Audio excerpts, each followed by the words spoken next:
Good morning, and thanks for coming to day 2 of LibrePlanet 2023 here in Boston. My name is Clinton Ignatov, and my talk is titled The Long History of Metrics Before and After Cybernetics.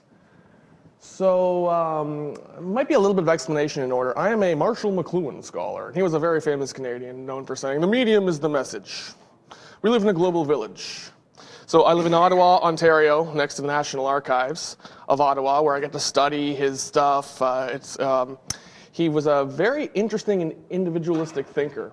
He sort of looked at the mediums themselves, which contained our thoughts, our abstractions, our dreams, our fantasies, all of our media, rather than analyzing the content of media itself. So that's something that I've been experimenting with for the last few years, and I think free software plays a pivotal role in allowing us to understand how our media works. So enough talk, let me show you what I'm talking about. Let's consider your average computer. Let's say you're not using Gentoo, so you're not compiling everything by default. You're just pulling your packages in as binaries. So that's Windows, obviously, or that's your average GNU Linux distribution. So if you think about the computer stack, you're using your computer every day through a high-level interface, a GUI, the sort probably patterned after that, designed at Xerox by Alan Kay. And it's got windows and spaces and all these high-level abstract objects. Or if you're on your phone, you're swiping around, and that's the level that everyone is at when they're using their device 99.9% of the time. So to know computers is to be proficient at this very high level. But here we are at LibrePlanet, so we understand that all this is supported by system libraries, by dynamic libraries that are pulled in off the hard drive, right? We understand that we're pulling in all these dependencies to make it work. We're getting that from a package manager. Let's start going down the stack. So you're feeling your computer. You understand that you're using Wayland or X11. You understand the configuration behind that. Eventually, though, you hit your file system. That's where all the files are. Every time you boot up your computer, it's pulling those files off your hard drive or your solid state into RAM and creating the user space on top of the kernel to run. Everything below that is abstracted away. And not only is it abstracted away, it's hidden in the source code, which someone else compiled, whoever compiled the packages for your distro, right? Compared to, say, when you actually have access to the source, when you have access to a compiler, you are cut off from being able to work your way through the interface down to the bottom of the actual bare metal. Here, if you have the actual source code, then you can take a leap into the source code that you probably had to compile with a binary of GCC, but otherwise, you've got every level of the stack from the very top all the way down to the bottom to the specific drivers and hardware for your architecture, for your everything, right? So this difference between there being a discontinuity in the stack where binaries just pop in compared to having the source represents a radical break in the levels of abstraction. So my talk today is somewhat about the nature of abstraction in the long run, in a long historical sense. Because abstraction is logical. It goes step by step. You can work your way logically through the system and everything is connected. But as we're saying, proprietary software or just precompiled binary blobs create this discontinuity. You can't get through the stack to then reach the bottom and come out the other side back into physical reality. Alan Kay had this expression that object-oriented programming and the GUI turned the computer from a logic amplifier into a fantasy amplifier. Because our computers have infinite content in them. The internet is huge. It's got everything on it. You can spend years looking at everything. You can go in deeper and deeper and deeper through your computer screen. But when the computer itself, the physical object, is enveloped away from your experience and you can't get down through the metal and out the other side, your reality in the screen is enveloped by this discontinuity of the black box. That's how all computer programming works nowadays in this complexity. It used to be back in the 80s, in a couple of years, you could learn a Commodore 64 from top to bottom, right? You could learn how I think it's a Motorola chip worked inside. You could learn every address. You could poke and prod. You could know the machine inside and out. That's impossible nowadays. So we divide the computer stack into layers, parts, and between each of them is an API or an interface. And so long as there's interface stability within the part that you're working at, you can focus on your part, right? Y'all know this. So rather than focus on Marshall McLuhan, I thought, since we are in the great state of Massachusetts, in Boston, we would focus instead on that magnificent thinker and poet, Ralph Waldo Emerson. In 1870, Emerson wrote a book entitled Society in Solitude, and one of the chapters is about the nature of technology. And he writes, "Our 19th century is the age of tools. They grow out of our structure. Quote, man is the meter of all things," end quote, said Aristotle. Aristotle continues, "The hand is the instrument of all instruments, and the mind is the form of forms," end quote.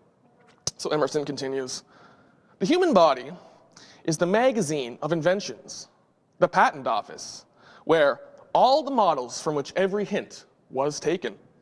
All the tools and engines on the earth are only extensions of its limbs and senses." This is a central concept to McLuhan and to the field of media ecology at large. This idea that our tools, our artifices, they're extensions of ourselves.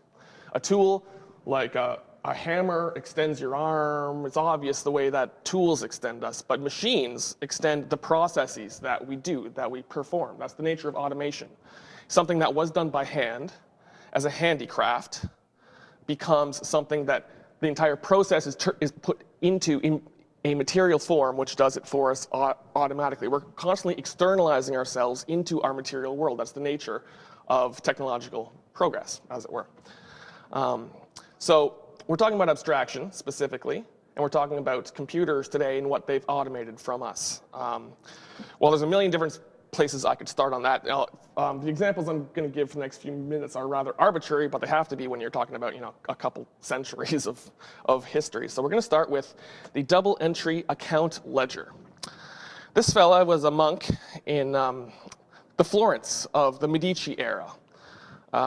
Luca Pacioli wrote a book entitled Summa de Arithmetica, Geometria, Proportioni e Proporzionalità. I'm sure maybe someone else could have said that better than I could have, but the point is he wrote the book, the textbook, on how to do modern accounting. In a double entry account book, what you do is you redundantly record the transactions between accounts so that when you add them all up, any discrepancies arrive, right? This is kind of like parity data, right? And this is sort of the algorithmic system upon which modern finance was built. So you could think of money as an abstraction of value, sure, but for me, the machine that money runs on is accounting. Every firm, every company needs an accountant. Now, just because it's on paper doesn't make it a system, a process, an algorithm. Let's fast forward a couple hundred years.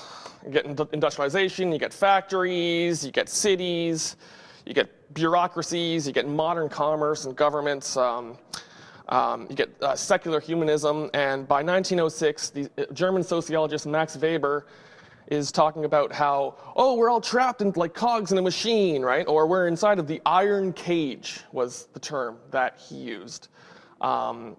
To describe the state of the average worker or the average person inside of a society that was going too fast, out of control, and the humans themselves were sort of getting shaped by the system rather than the system being under the control of people, right? This is a problem that the Romantics, poets had, right? And they were writing poetry about nature to try and return to nature because they're freaking out about the state of societies governed by factory and commerce and all this.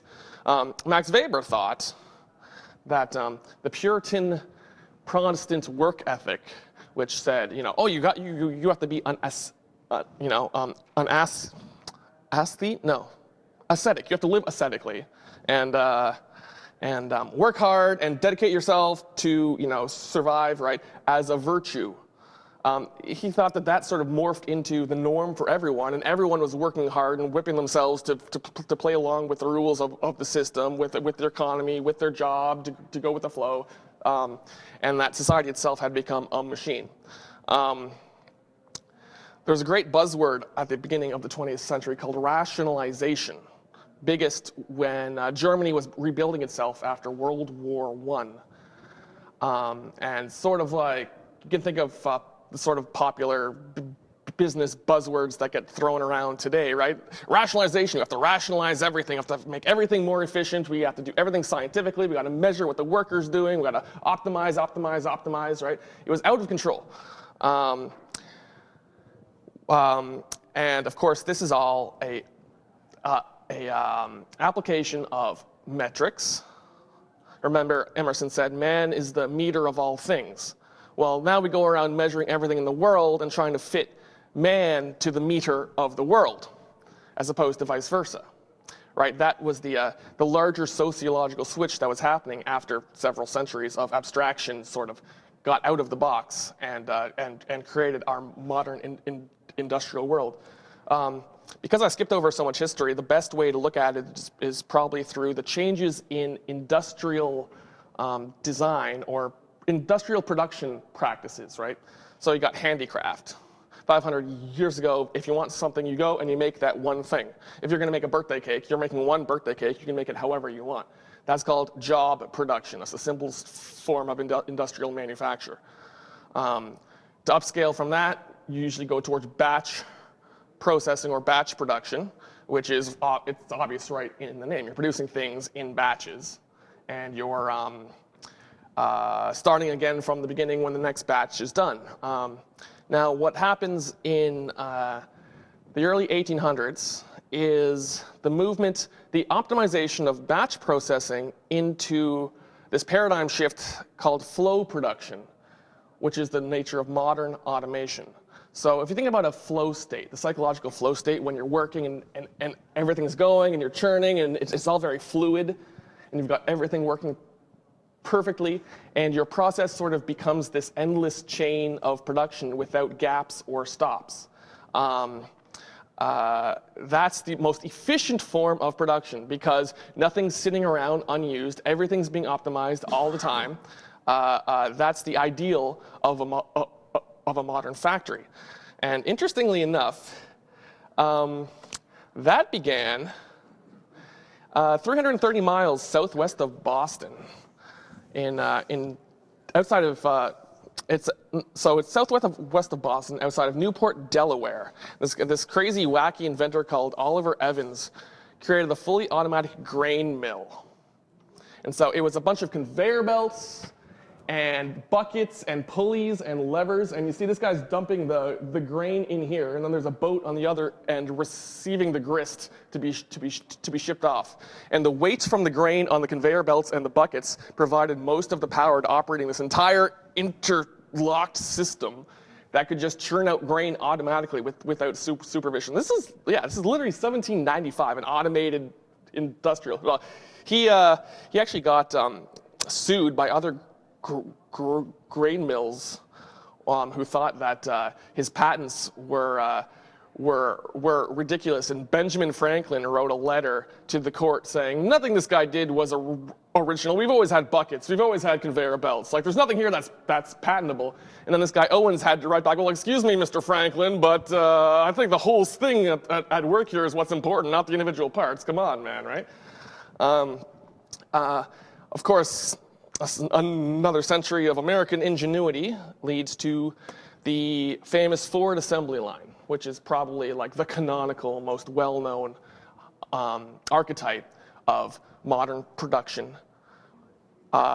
It's a constant flow of cars. It's just constantly coming. Everything comes in at the right time. Since then, we've optimized towards just-in-time supply lines, right? You don't want things sitting around waiting to be used, because the money that's invested just sitting there could be making you money in your bank, right? You want everything showing up just on time, this constant flow state of the machines themselves. That's what happened with industry, is that the flow of the product became liquid, and all of the abstractions that we use to govern the world became this sort of thing that was scheduled thanks to the invention of the electric telegraph in 1855. The ability to coordinate a complex supply chain demanded an immediate form of communication that could have the things show up right on time as soon as you needed them.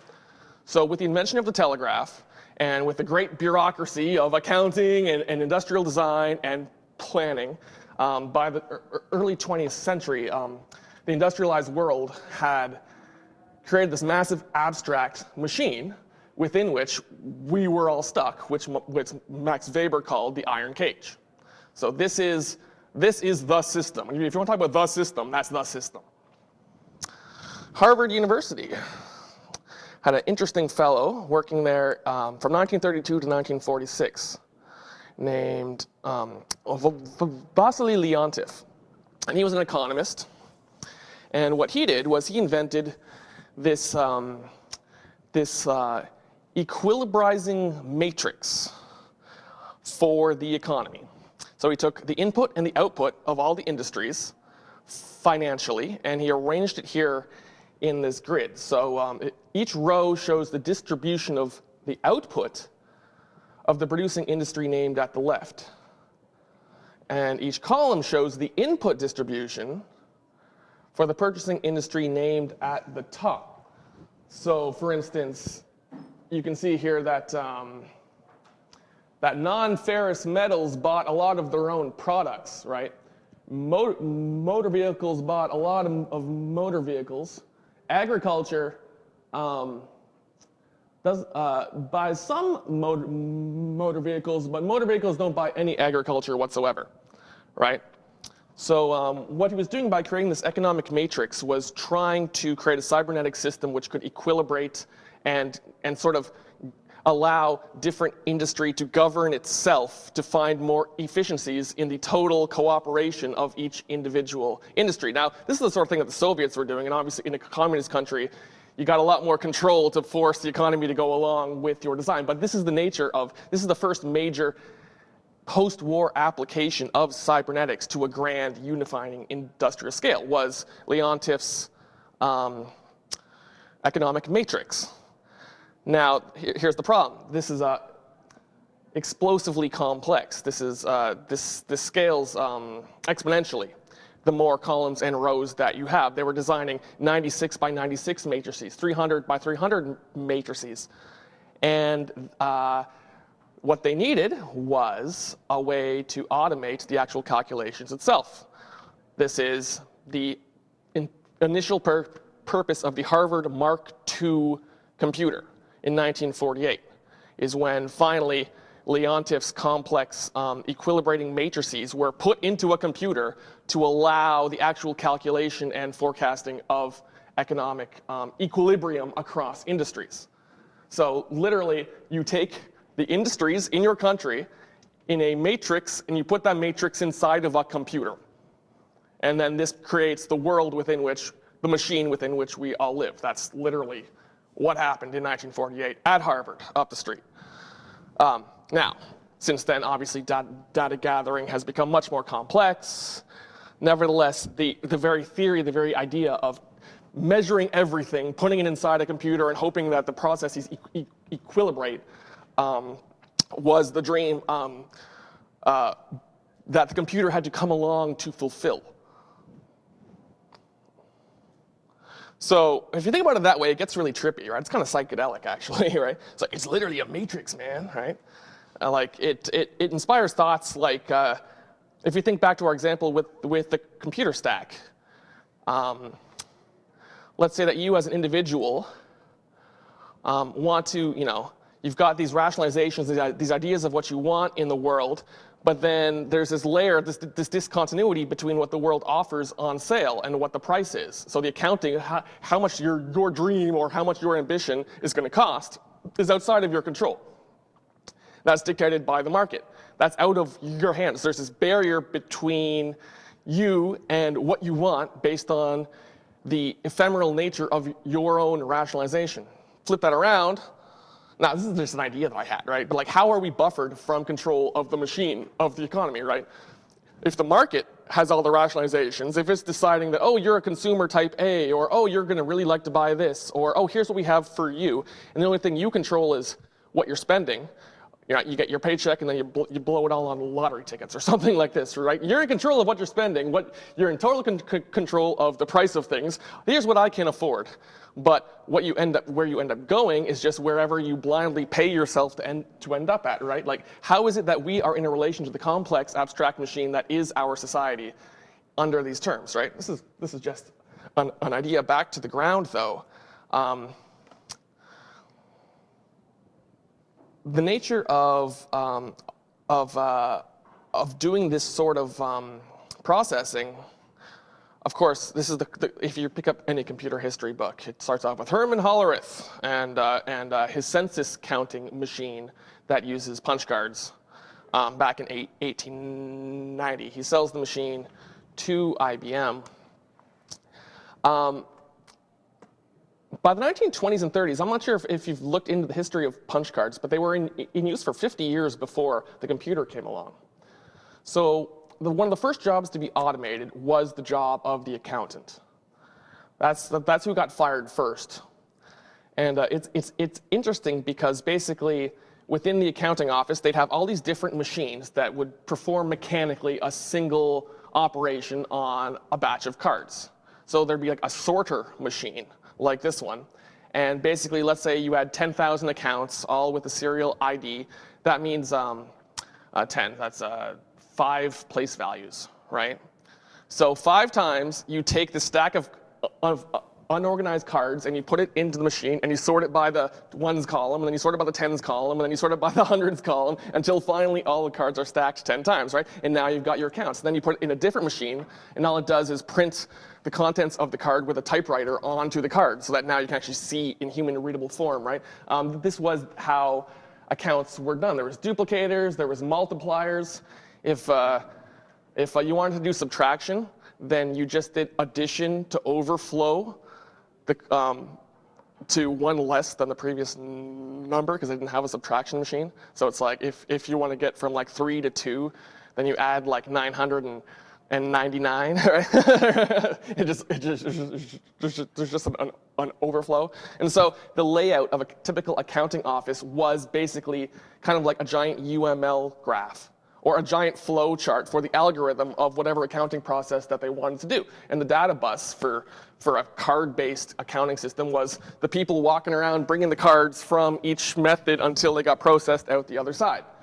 This is how people paid their bills, was you would receive in the mail a punch card that said, do not fold, spindle, or mutilate, with your account data on it that you then put back in an envelope with the check in it.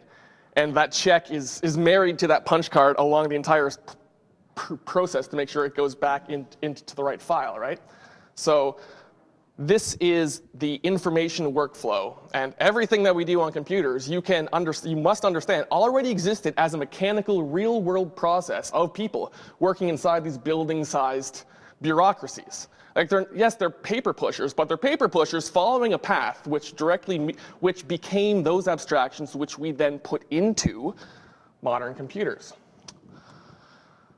So here's a punch card, an 80-column punch card. If you didn't know, the reason that a modern teletype, the TTY terminal that your GNU Linux distro boots up to has 80 columns is for backward compatibility to the 80-column punch card.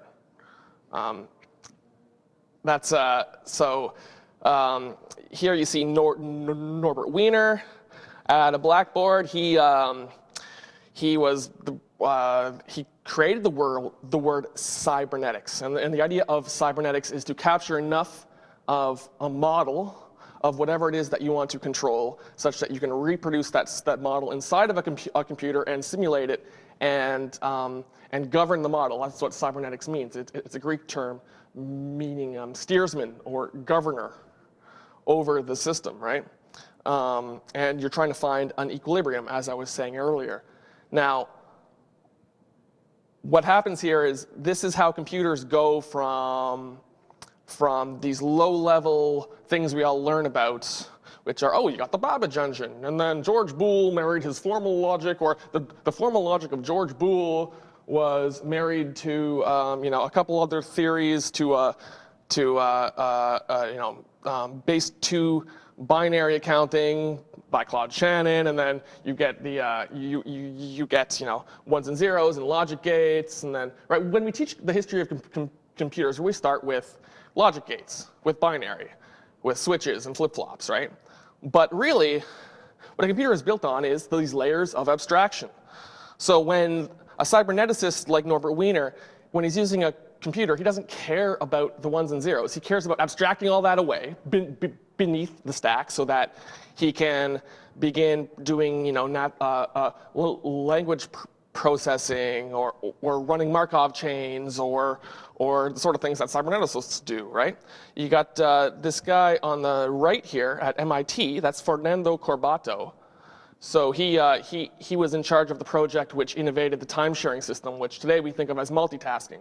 The idea of a computer, instead of just sitting there receiving a batch of cards to process, it's just constantly in a flow with multiple users, all of whom are sharing the system resources simultaneously.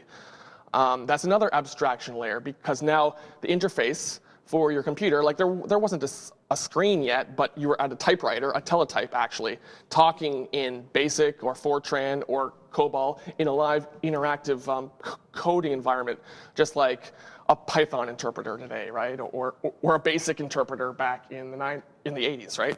On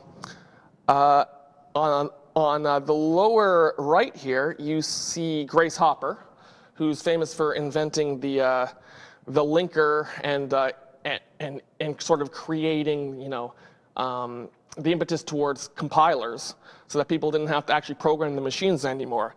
The hardware is getting abstracted away through all these innovations until eventually, by the 60s, what you get is the first commercial standardized computer architecture in the abstract. So that was IBM's System 360.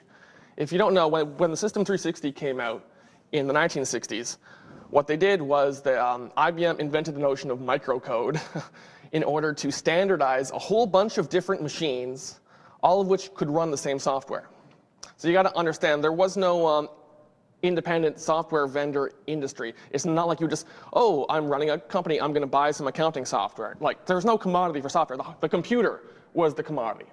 And then you hired a programmer to write in-house all the software for you. So every company had their own individual proprietary software written in-house by their own development team. And what they do is they buy a cheapo, actual IBM 360 cheap version, and they develop on that, and then when they want to scale up their business, they get some more money, they buy a bigger one, and they wouldn't have to port their software. It would just run on the completely different model. It could have completely different internals, could have completely different hardware. The hardware was completely abstracted away. Software became portable for the first time. That was the #1 selling feature. Until then, to have a computer meant rewriting from scratch your software every time you switched architectures.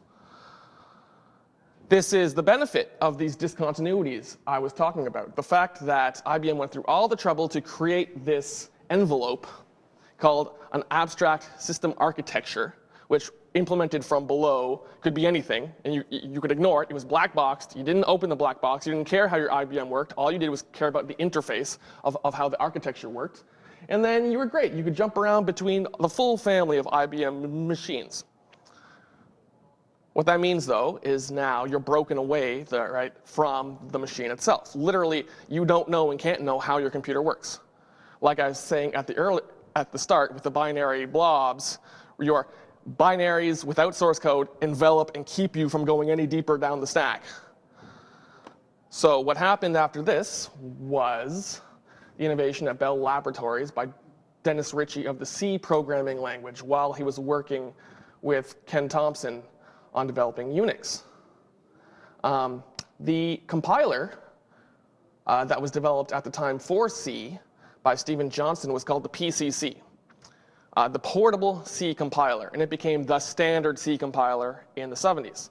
And what C did was create a portable systems language to rival the power of the 360's architecture, except it was the language itself that was portable in the human readable source code, not this abstract API that IBM was selling you. So what happens is basically they broke through the envelope that you see here of the abstract closed architecture by giving you the source code and the C programming language, the first universal systems language. So that's why Unix got big, was because you could run it anywhere, but also you could program, right? People were encouraged to port Unix to their own machines because they had the source code. It wasn't quite free software yet, but it was getting there. It wasn't a foregone conclusion that C would be a portable programming language. It was Stephen Johnson who wrote the portable C compiler, the PCC. That was the ubiquitous Unix compilation tool that led people for this whole portability thing to take off in the 70s. So this is what I'd like to focus on, is this nature of breaking out of the envelopes, that the discontinuities, when you're trying to go down a stack level by level by level, and then you hit a false floor, a false ground, like not having the source code to the binaries, or not knowing how your machine worked, right? That's what hacking is breaking through these false walls of discontinuity to get down to the real bottom of what's going on. And the real bottom of what's going on in computing terms is your physical machine itself, your actual computer, right? Free hardware is just as important as free software. This is the free, right? It's the free software foundation, but you need to know how your hardware works too, so that when you're going through the high-level interface of the computer, down the stack, eventually you pop back out into the real world again. That's what owning your computer entails. So there's lots of examples of this sort of envelope breaking throughout the history of computers. You got, in a different sense, the first spreadsheet program, VisiCalc by Dan Bricklin in 1979, sold the Apple II computer across the world because it destroyed the role that the accounting department played in forecasting, in market forecasting. People could break through the math of data analysis themselves by doing it at home. Compaq broke the IBM PC BIOS by clean room reverse engineering it in, I think, 1982, allowing the IBM clone market to take off for people to be able to run PC-DOS, MS-DOS, DRIs, DOS on any machine. GCC broke the business model of compilers. The GNU C compiler allowed people to compile, finally, their own system software at home for free, as opposed to paying a compiler company like Borland, $500 for a license of their C compiler, right? The GPL broke the system of software licensing as a tool to steal freedom away from the users by the copyleft judo move of giving users freedom through enacting their rights in court to demand the source code as per the license. Something else about the GPL, while I'm on the topic. What the GPL does is it introduces the whole language of source code, an understanding of the concepts of low-level computing into the legal domain, such that patent lawyers and copyright lawyers and judges now have to learn how computers work in order to do their job. If we didn't have the GPL, it's not just about our freedoms. Our freedoms only work because we have these court systems to demand the source code from GPL violators. And thus, we've trained seas of lawyers and developers and software firms about how source code works. That's a computer literacy victory. Just teaching all these professionals who don't want to learn how computers, forcing them to learn how computers work is just a basic social win for education outside of the computer domain. I'm sure we all know how hard it is to talk to someone who doesn't appreciate the nuances of free software and GNU Linux, all the prerequisites they need to know to understand why you're passionate about free software. The GPL, you can talk to a copyright lawyer, and they'll understand this stuff. They have to. It's their job, right? Another example of envelope breaking is the online service provider model. We've all heard of ISPs, but before that, the term was OSP, for online service provider. And they would give you AOL's all-inclusive digital service, or CompuServe's all-inclusive digital service, and that was supposed to be the cyberspace, the information highway of the early 90s. So what happened with the web browser is users cut below the stack. They just got on the internet and then went straight to the domain name system as their primary navigational tool, undercutting these little walled all-in-one apps that these companies were trying to force people onto. And it's only within the last couple of years that the notion of there being one single app that has everything on it has ever even been commercially viable again. In the early 90s, everyone thought, oh, AOL is going to create the one app that everyone uses for everything. Stocks, communications, chat, email, all through this one thing, right? We're approaching a world where that seems commercially viable again. I think we can all imagine in our nightmares this idea of that people only use their computer to open a web browser, and they only use that web browser to go to one website, and that one website becomes their only interface to everything else they need to exist in society. That is precisely the sort of envelopes that the spirit of free software, that the spirit of hacking is designed to break through. That's why we're here. And you have to understand this isn't just about computers. This is also about what I was talking about, the machine as it existed when it was based on paperwork as well. We're turning to Emerson. This is a wonderful quote. We become our machines. That's basically what the first part says. Actually, hold on. Let me make this a little bigger so I can see it. Many facts concur to show that we must look deeper for our salvation than to steam, photographs, balloons, or astronomy. Machinery is aggressive. The weaver becomes a web. The machinist, a machine. If you do not use the tools, they use you. All tools are in one sense edge tools and dangerous. A man builds a fine house, and now he has a master and a task for life. He is to furnish it, show it, and keep it in repair for the rest of his days. A man has a reputation and is no longer free, but must respect that. A man makes a picture or a book, and if it succeeds, 'tis often the worse for him. Just to dwell on this word reputation. Well, I think we all like to think that we have a good reputation with people, or we'd like to have a good reputation. Our reputation is other people's ideas of who we are. It's the currency of what people say about you behind your back. It's who you are in the outside world, the externalization of your identity. And I think we can appreciate how social media and the notion of branding yourself and your online avatars, your online reputation, as it were, is the capital of which social media is using to use us as opposed to us using it, right? If our online avatars are tools, as Emerson says, are you using it or is it using you?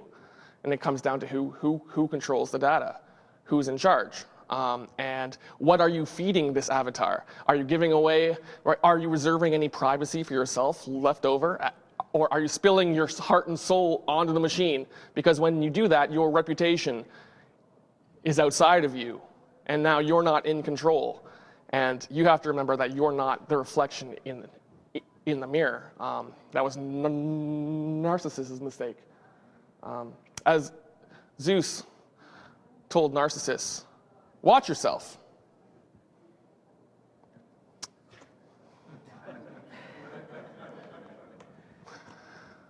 So here's an interesting idea.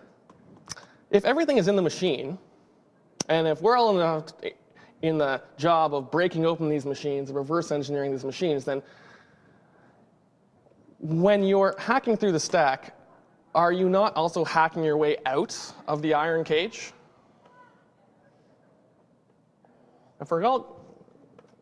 That would conclude the presentation part of my talk.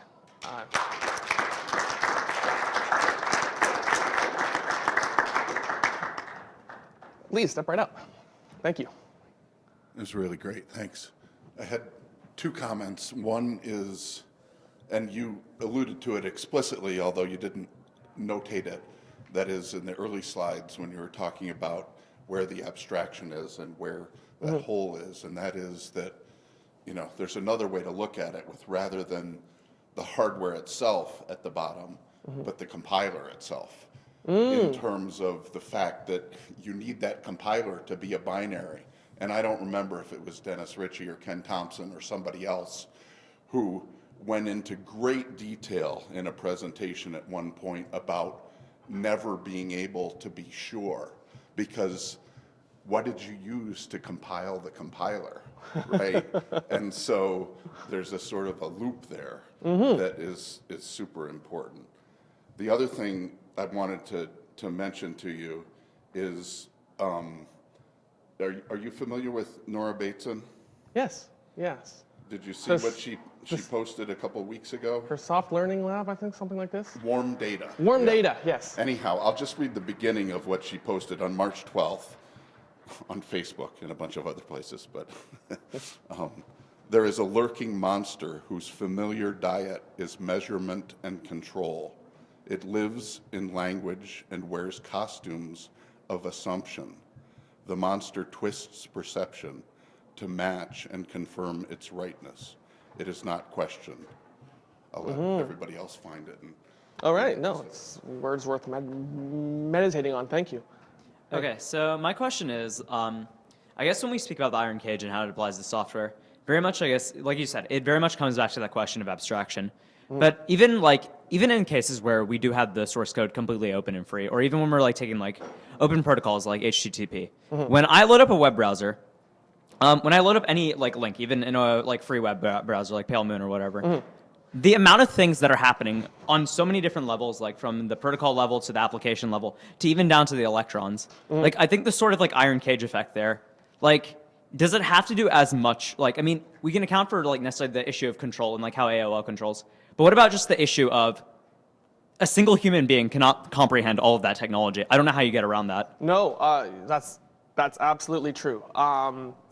Again, I think the Commodore 64 was the last commodity home PC that within a few years, a single person could learn it top to bottom. The entire architecture inside and out. They have all the memory addresses for all the hardware remembered, right?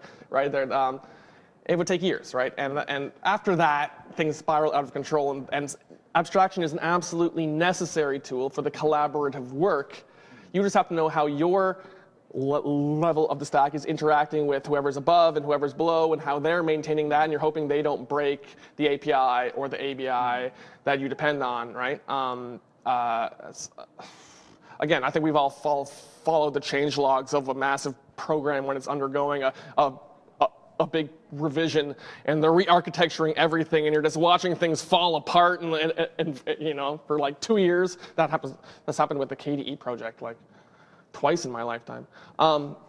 Yeah, we need abstraction to handle these things that are so out of control, but it is the human collaborative community and the communication across that community, each of whom is responsible for understanding their portion and the role their portion plays in the larger system, and keeping that conversation alive, which is what allows us to collectively still keep a human perception on how our systems work. Hey. Thanks for the talk. Thanks. So just an interesting note, I don't have so much of a question, but the part that you were talking about AOL, and it's the one place to get all your stock and your news and et cetera, that kind of concept's actually popular in other countries, like China. I think it was, maybe it's WeChat or something like that. Yeah. WeChat. It's just the one app to rule them all. You do everything, your payments, social media, all sorts of different things. Yeah. The idea really hasn't taken off in the US, but it's a really big thing in other countries.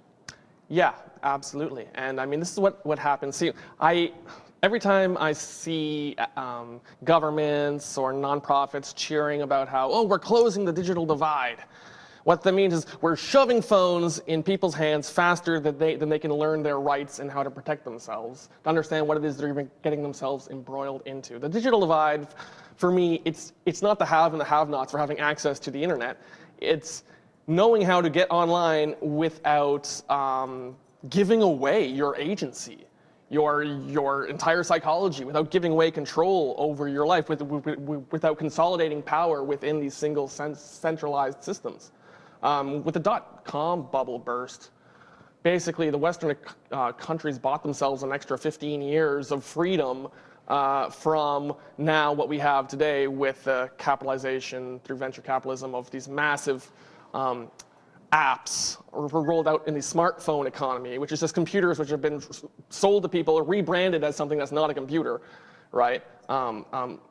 Basically, marketers had to reinvent the entire computing language in a different language to sell to consumers, to sell them Steve Jobs' smartphone, to get them online, because no one was going online up until you literally gave it to them in this easy swipeable form factor.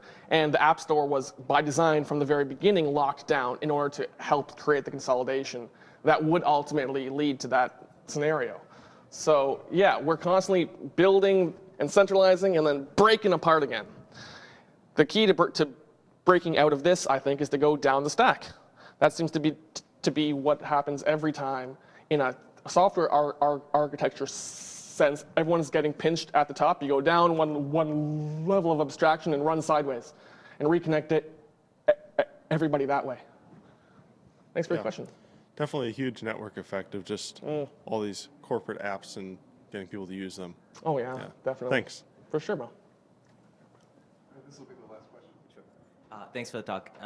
I was curious, it seems like the whole motto of this movement is that companies take advantage of people wanting things to be convenient and then take their freedoms away so that they can get that convenience. So because of that, I feel like it's a no-brainer to make the ethical choice. But I was curious from your perspective, what arguments have you seen against the free software movement that you think are actually reasonable aside from just, companies wanting more power? Well, people in the free software movement enjoy owning their own machine. And that's sort of like, my dad was a mechanic. He took shop class in high school. He's fixing his own cars for fun in his retirement, which is coming up, right? My whole life, he's fixing his own cars. He loves it. Most people, they want a car so they can get to work. They're going to leave it to the mechanic to fix, right? And so people who are in the flow, or you're talking about flow states earlier, they want everything to be as convenient as possible because they're in the flow, and one little hiccup in their personal workflow ruins their mood. And so that's what these apps do, is they're always more and more, right, the telemetry, the user telemetry that they get is eliminating fractions of a second off of every single activity that they do. And that's the most enticing part, is the feeling of efficiency you get from using a well-designed UX. So as an aside, UX as a term for user experience. The scholar Olia Lialina has a great book called The Turing Complete User, which is about it's sort of a manifesto against user experience design as a thing that envelopes people within these easy workflows and prevents them from breaking through. The thing is, people don't want to understand their computers. Right. That's the best argument that you can make, honestly, right? Yeah. But you gotta also appreciate that that in our modern electrical environment, we want to constantly be in a flow, in a communion with our state, and we don't have the patience to sit down and figure out how something works and make mistakes and stumble and explore. And I think everyone here who got into technology had a period in their life where they were willing to waste so much time trying to figure out how something worked, and it didn't boot, and oh my God, what's going on? They're struggling with their machine, right? That's the most uncomfortable thing in the world. But it's the best learning experience in the world. And if we can incentivize the hard work of allowing yourself to be vulnerable, to be a fool, to go into something knowing you're going to fail, and then have the experience of failing anyway, then you can break through the easy illusion of convenience that's on sale by these commercial industries. Thank you so much. No problem. Thanks.